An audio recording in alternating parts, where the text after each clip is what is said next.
the more you reveal your pain, the more people may want to hurt you. Although it does not always happen, it is common for some people to take pleasure in seeing you suffer, or even contribute to it happening or worsening. This behavior of sadism and envy, unfortunately, is present in many, and can indeed hinder your personal growth in various fields of life, be it at work, in a circle of friends, or even in the family. Therefore, learning not to show your weak point can end up becoming your strong point.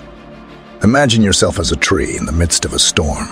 The leaves may flutter, and the branches may sway, but the trunk remains solid, deeply rooted in the earth. This is the portrait of silent resilience that we are going to teach. Here, we will talk about how you can be even stronger if you show that you are not easily affected by external issues, where each challenge teaches you to be like the tree.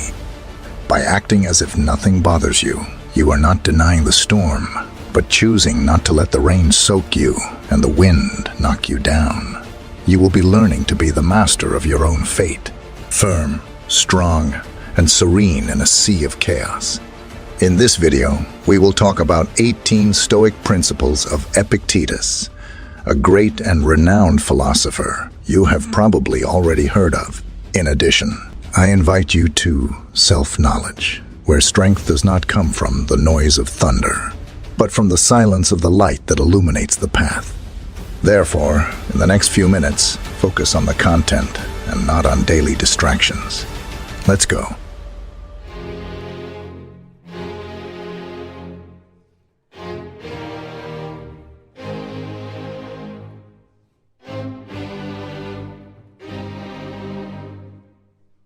Principle number 1.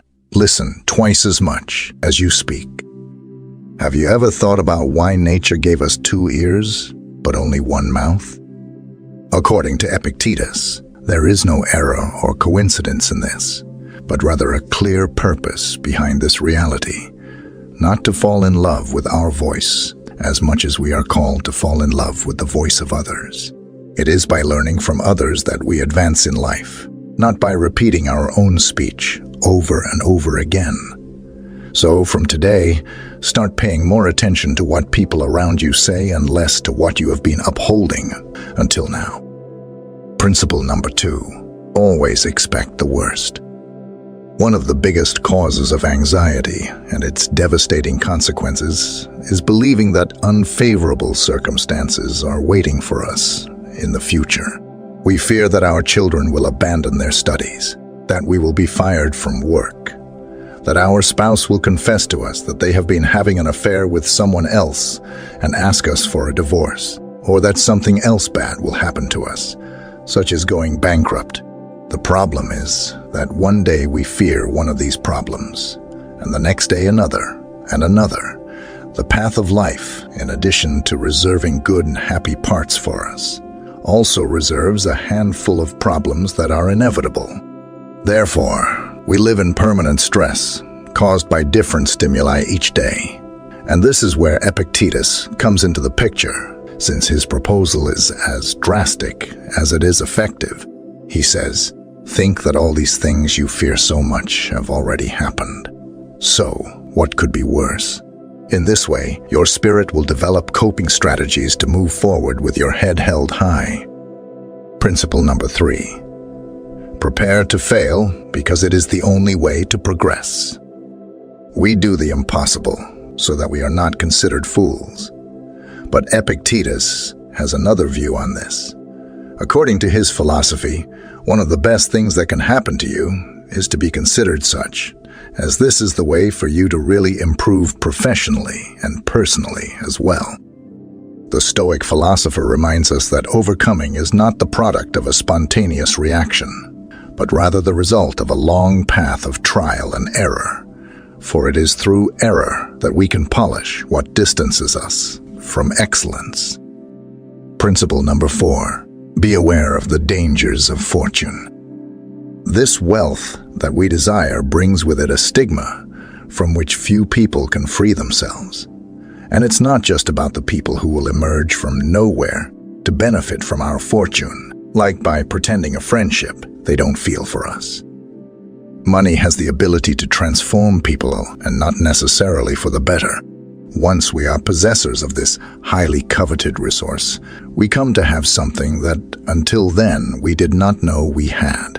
And it is from that moment that our spirit may begin to poison itself in the face of the loss of moral values. Principle number 5. Do not cling to a single hope. Fortunately, we are beings inclined to practice diversity. That is, there is no reason to put all our hopes in a single dream, since this could be devastating if we fail in it. Therefore, Epictetus encourages us to pursue many dreams, as this will exponentially increase our chances of success. Principle number 6. Always remember that death is waiting at the end of the road. This is not advice that calls us to pessimism, but to be aware that death is the final destination of all our actions and especially our efforts. Once we have this in mind, perhaps we will start to evaluate to what extent it is worth spending 20 years of our limited life saving to pay for a house that, as much as it weighs on us, we will not be able to take with us wherever we go. Once death visits us, just as we carry in our bag those objects that we consider indispensable for our daily life, such as the phone, credit cards, and our toothbrush, it would greatly benefit us to carry a small notebook with these Stoic principles, because thanks to them, we will no longer see setbacks as misfortunes, nor life as eternal time we have at our disposal, but we will acquire a more realistic view of our existence, and certainly make better use of our time of life. Principle number 7. True wealth lies in a contented spirit. Due to the Stoicism, Epictetus had his particular conception of happiness, and we can know it through one of his famous phrases. A wise man is one who does not fret over the things he does not have, but rejoices in those he does have. This reflection is more than a thought. It is advice to learn to stop feeling afflicted by those riches that are not yet part of our life. Because while we allow ourselves to complain and mourn for what we lack, we lose valuable minutes of happiness in which we could thank for everything we have achieved so far, which is much more than our eyes are trained to appreciate. Thus, a rich person is above all a happy person. Principle number 8. Incorporate humility into your life. If you really want to learn something, it is essential that a person learns what they believe they already know. Through this phrase, Epictetus calls us to make use of our humility, especially in the realm of learning. Going through life, boasting of the pride of knowledge, distances us more and more from the authentic knowledge that arises from the conviction that we are completely ignorant about what we intend to learn.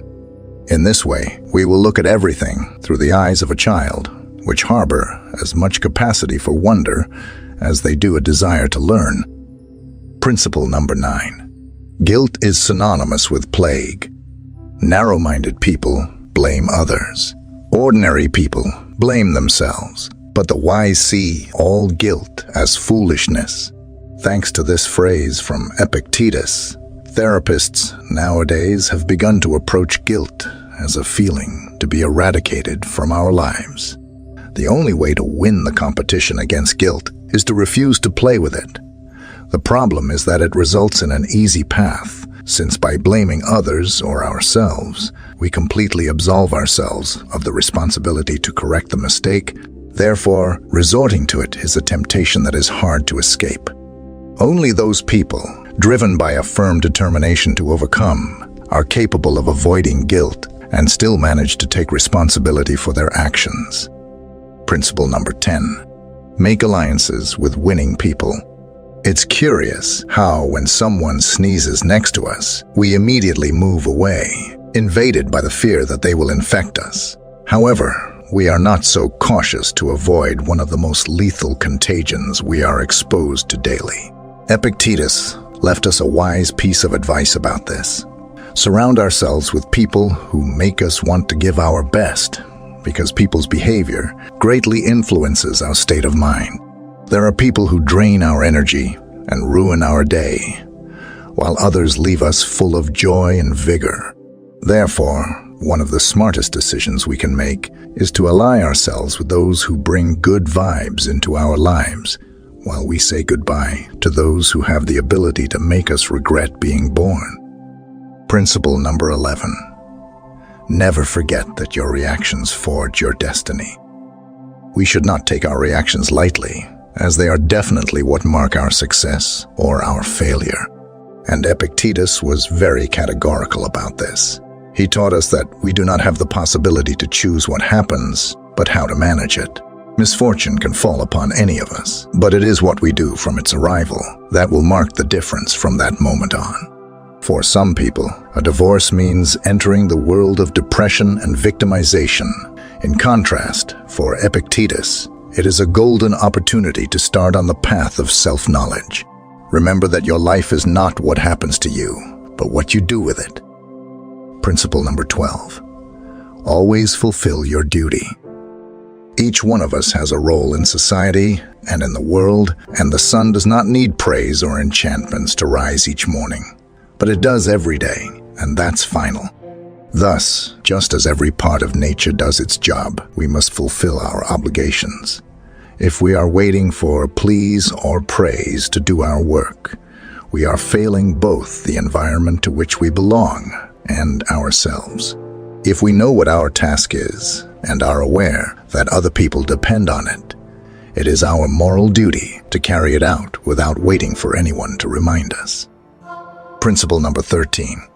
Do not hate those who hate you, simply ignore them. You are much bigger and completely superior to the one who criticizes, despises, and discriminates against you. Therefore, do not waste your precious time hating that person, as they do not even deserve to be present in your thoughts. We are encouraged not to fear people who harm you, as that noise represents a regrettable attempt to damage you, so ignore it and become immune to it. Principle number 14. Bet on simplicity. Why live in frugality if, nowadays, we have the possibility to surround ourselves with all kinds of luxuries? The answer is much simpler and more logical than you think. Because wealth does not maintain itself, but requires commitment and a lot of daily energy to be able to preserve this system of luxuries and wealth. In contrast, when we opt for a simple lifestyle, we stop being surrounded by the pressure of having to meet the due dates of bills, loans, and credit cards. Principle number 15. When you allow the comments and attitudes of others to bother you, you are handing over control of your life. Any person capable of making you angry becomes your master. However, that person can only make you angry when you allow yourself to be disturbed by them. Epictetus makes us understand that there are many keys within us, and some lead us to happiness, while others lead us directly to emotional ruin. And it is precisely this last key that we hand over to those who make us angry. The solution to this problem is to put up a barrier that prevents us from being affected by the attitudes of others. Because, definitely, each one is the owner of what they say, and also of what they decide to listen to. Principle number 16. Friendship is above wealth. True wealth is genuine friends, as they will be there to support us if one day our material fortune dissipates. Therefore, dedicate yourself to cultivating true friendships, and you will be making a very profitable long-term investment. Principle number 17. Always extract the benefit from things. Whatever happens, it is up to you to take advantage of it or not. These were the words of Epictetus. As you can see, it is not about having the option to take the good out of adversity, but that doing so is our duty. As long as there is intelligence in you, there will be the ability to realize the advantages you can take from the situation that has struck you. Imagine that one day you arrive at work to find out you will be fired. Instead of despairing and accusing the universe of being against you, you have the option of venturing into that enterprise you dreamt of while fulfilling your work schedule alongside people you disliked. Therefore, always try to look for the positive in a situation, as this movement added up throughout your life will certainly take you further than just lamenting. Principle number 18. Stop worrying about what is out of your control. You are the owner of your opinion, but not your reputation. You have the desire and the zeal for the search, but you cannot control the amount of goods you have or success. Therefore, worrying and getting bitter about those things we cannot control is simply making the decision to waste time. According to Epictetus, we are called to cultivate those values that we have the possibility to change. But it is also our responsibility to let go of what is out of our control, and thus let fate take care of it. In addition to being incredibly useful for everyday life, Stoic principles are teachings that can help us navigate bad times with interest and resilience, as there is no place in their philosophy for fantasizing, but only for applying what is learned and moving forward. I hope you liked the video, and since you've made it to the end, share your ideas with us and write Armored Wisdom in the comments. If you're new to the channel, please subscribe. See you soon.